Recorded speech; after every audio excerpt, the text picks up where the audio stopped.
Good morning, friends. Today, I would like to discuss some tips about the Nadi Pariksha.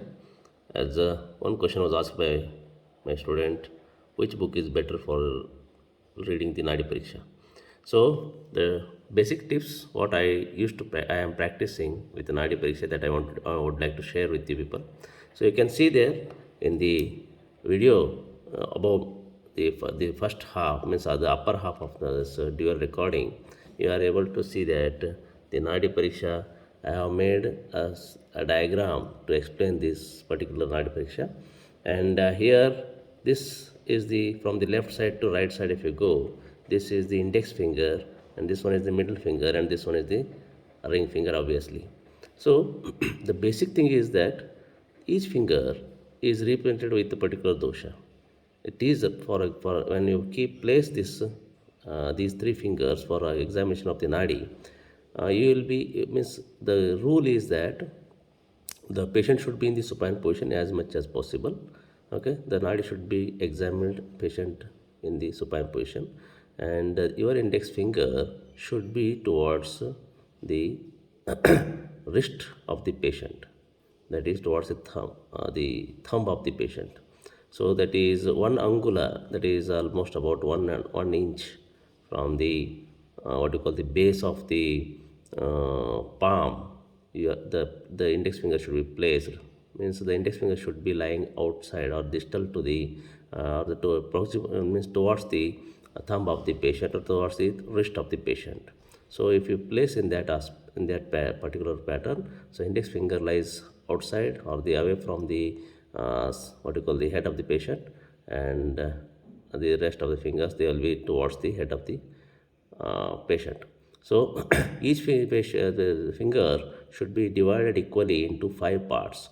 So you can see here the index finger, the outermost, the towards the thumb, towards the wrist of the patient, whatever the first part, the first the fifth part of the first of the 5 parts of this index finger, what you have imaginarily divided, that is representing the pranavayu. So it is in the same order the particular the bifurcation should go on. So prana, next is the udana. So you can see here pranavayu, udana vayu, then samana vayu, then vyana vayu, and then the last one towards the middle finger, whatever the part comes, that is apana vayu. In the same fashion, the middle finger is represented by the pitta. So you can see here the the part of the 5 bifurcations towards the index finger is will be representing the pachaka pitta, then followed by ranjaka, then sadhaka, then alochaka, and the last one will be the brajaka, which is towards the what you call the ring finger.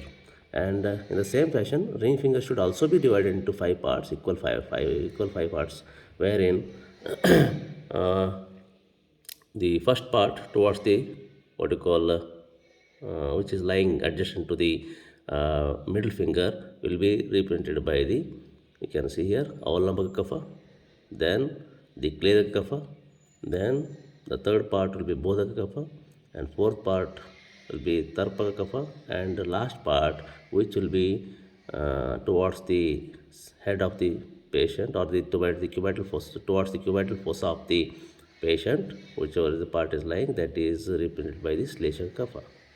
Okay, so based on this, when you put on, see, there are two basic things are there.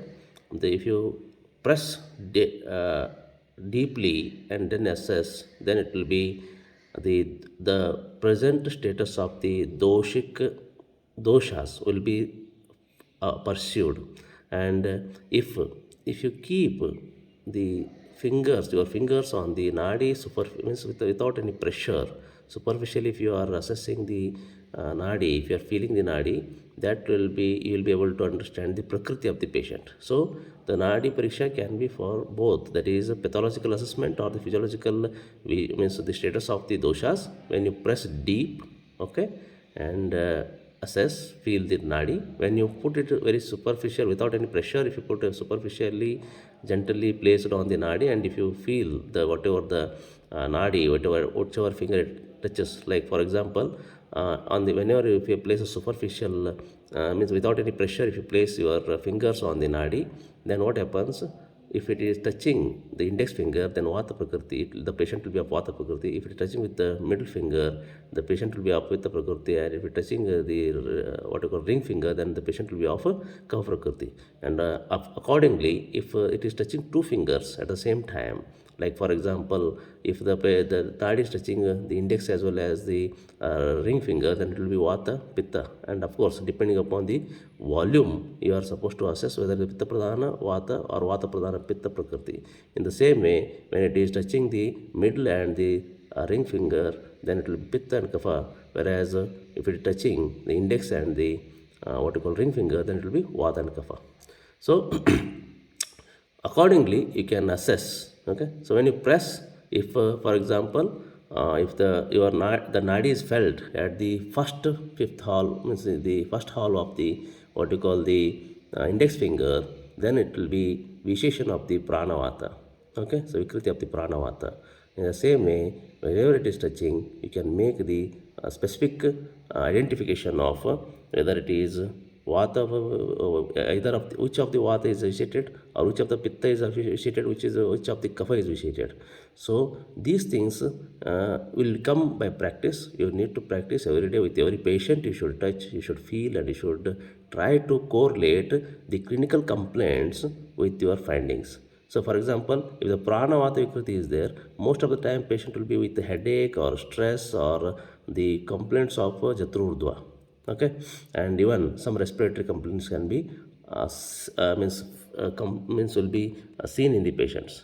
In the same way, if the apanavata is vitiated, patient will be having either lower back ache or the pain in the legs, or there is a difficulty in micturition, or there will be difficulty in, or the patient will be having constipation, or there will be complaints of the udavarta. So all these things supposed to be assessed accordingly, the which part of the your finger has been touched by the nadi of the patient, and accordingly the doshik vishesh vikriti can be appreciated, correlating that with the complaints of the patient. Many times even patient may miss the complaints to tell, but by this nadi you can question the patient that whether, for example, the pachaka pitta is the nadi is felt here, then you can ask the patient regarding the complaints of the burning epigastrium, okay, hyperacidity complaints. And the patient, if the nadi is at what you call touching the sadhaka pitta area, then you can many times patient will be complaining, means patient will be experiencing the palpitation.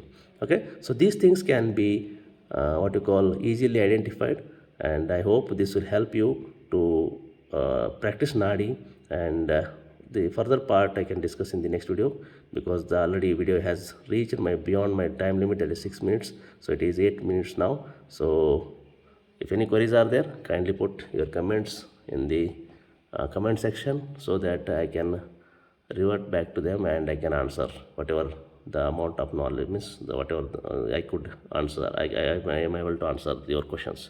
Okay, so have a good day, and try to practice Ayurveda. Take care.